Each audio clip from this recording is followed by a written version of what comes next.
18 years is a long time for any car to keep up with technology. To put into perspective, if you have 18 years of gap with another person, you may find yourself wondering, what on earth is 6-7? When I bought this 2007 Lexus IS350 less than 2 years ago, it wasn't in a bad shape per se. It was simply frozen in its generation. On the bright side, it has a powerful motor with precision and durability, but it is simply left behind by the pace of modern design and innovation. Things like salty headlights, outdated electronics, and its interior panels stuck with one of the infamous Lexus recalls, the sticky dashboard. The good news is the drivetrain of this second generation Lexus IS is still better than many modern cars, even by today's standards. However, this factory Lexus just feels like it could use some catching up. So what if I took this 18-year-old Lexus, made some subtle changes, and built the modern version of it myself? Today I'm going to show you how much it costs to bring this 18-year-old Lexus up to speed with today's technology with 10 modernizing upgrades. From new tech to sticky dash fix to a full 2025 body conversion, this is the build that turned a car stuck in the past into something that feels brand new again. The first upgrade I did is to my infotainment system. The original infotainment system looked like it was designed back when flip phones were still a thing. While other Lexus trim options also got a nav screen from the 2000s, but mine didn't, and I had a hard time connecting my phone or even driving hands-free. So I wanted to upgrade to a screen that blends directly into the dash as if Lexus built it today. The solution to this was this factory-style DriveConnect Ultra CarPlay screen from Mighty Tech Store that fits the OEM frame with no gaps and no splicing or wiring requirement. Every wiring harness was plug and play. The canvas integration for steering wheel controls, air condition, and direct integration to factory speakers and amplifiers, plus the CarPlay feature that I use on a daily basis. The benefit of this upgrade is instant modern car experience, wireless CarPlay, clean OEM look, better screen resolution, inbuilt DSP for better surround sound, and it completely upgrades the 2000s infotainment system to today's standards. This screen was $450 last year, and now it is on sale for only $379 at Mighty Tech Store. Some of the cars back then from the 2000s were built for drivers who relied more on themselves rather than any technology. If you remember, my car did not come with any kind of screen, and hence obviously no reverse camera. So I decided to install an HD backup camera right above the license plate, routed the wiring through the trunk liner, tapped into the reverse trigger wire connected to the signal of the new CarPlay screen. Now, if your Lexus already came with a factory reverse camera, this aftermarket CarPlay screen can directly integrate with your factory camera. Isn't that genius?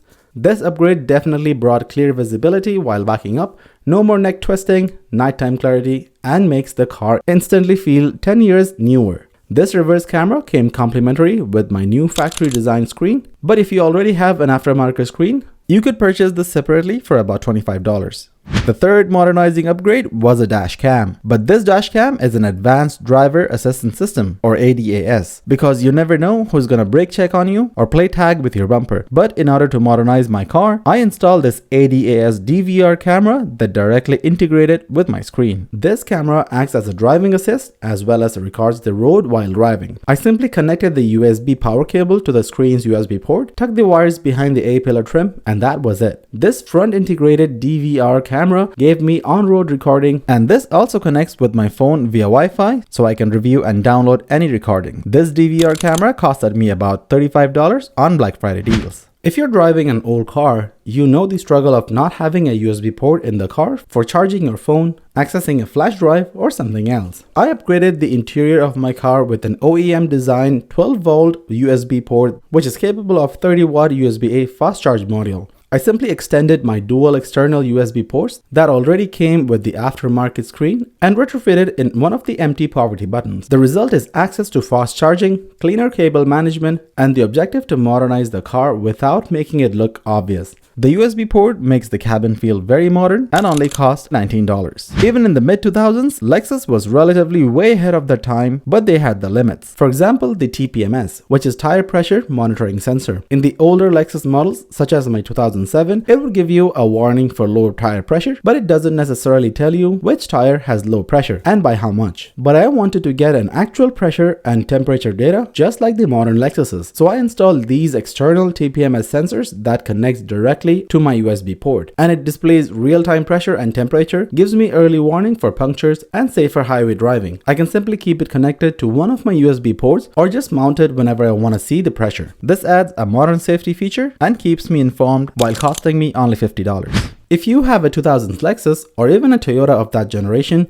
you probably have a sticky melting dashboard. You see, these cars had a dashboard and interior recall because they turned into a melted texture over time. So dust would stick to it, fingerprints would stay forever, and it reflected badly on the windshield. Since the recall was valid only until 2021, the solution to this was my DIY repair to the sticky dash by installing suede fabric that even got featured on JC Whitney. Basically, what I did is I measured up my interior, placed an order at Mighty Tech store, and upgraded my interior to this fully suede fabric. The material has an adhesive backside that sticks to the dashboard and interior panels so that it gives me a matte, clean finish, no sticky mess, no glare, and it genuinely makes the car feel like Porsche redesigned the interior. This added a modern upgraded look and only costed me around $100 in total. Let me know in the comments down below what do you think of these upgrades until now, and do you think these are worth it? Winter is here, and now is the best time to remind you that you may be a great driver, but someone else on the road might not be. This calls for keeping yourself covered with the VIOFO Dashcam. This is the VIOFO 4K Ultra HD Mini Dashcam, and I've been testing this product for the past couple of weeks, and I'm really happy with the product so far. And the reason is because this dashcam is relatively tiny and it tucks right behind my rear view mirror, and it simply disappears without blocking my driving view. The 4K video quality with the Sony StarVis 2 sensor makes the footage very sharp, and at nighttime driving, instead of blowing out number plates with the glare, the HDR mode automatically fixes the exposure and stays controlled. This dashcam also comes with an additional polarizing filter that reduces all the glares and reflections, and I didn't realize how big of a deal this was until I saw the difference. Accessing your footage is very simple. Simply open the app,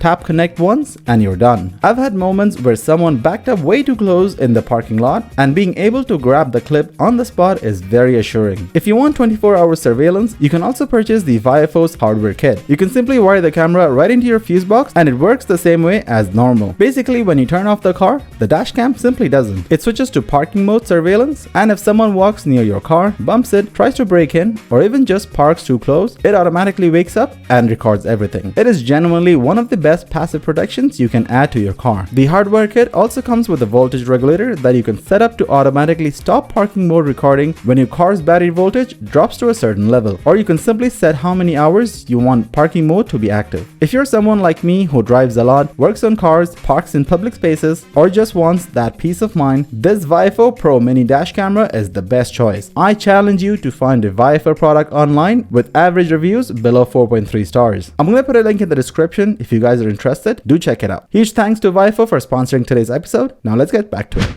Moving on to the exterior of the car. The stock 17-inch wheels were kinda boring, so I wanted to get something sharper with better look.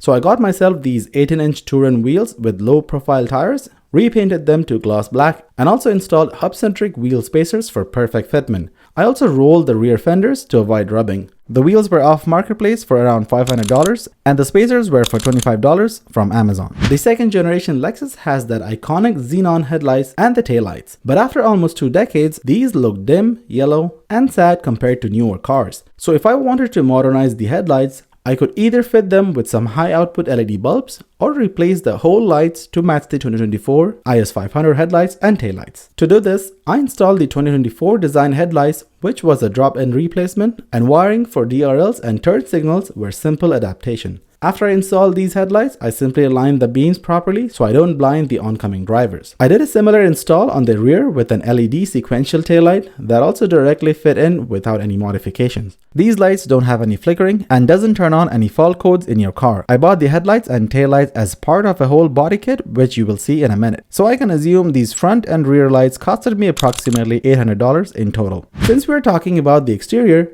I also did a full 2024 IS500 body conversion on my 2007 Lexus, because why not? The older IS definitely looks good, but the 2024 design language is bold, sharp, and makes the car look twice its value. I basically swapped the front bumper and grille, added front lip, side skirts, and rear bumper diffuser along with the ducktail. Everything is bolt-on, and the fitment was easy because these are designed perfectly for the second generation Lexus IS. This conversion transformed the entire personality of my car, and it looks pretty brand new and very modern. The whole conversion kit costed me around $1,900 on Black Friday deals with free shipping to my door. So if I deduct the front and rear lights, this conversion kit costed me below $1,100 with free shipping. The 10th upgrade I did was to get a remote starter. Why? Because Canadian winters. If you're based in Canada or the northern states, then winter might be a common problem we have.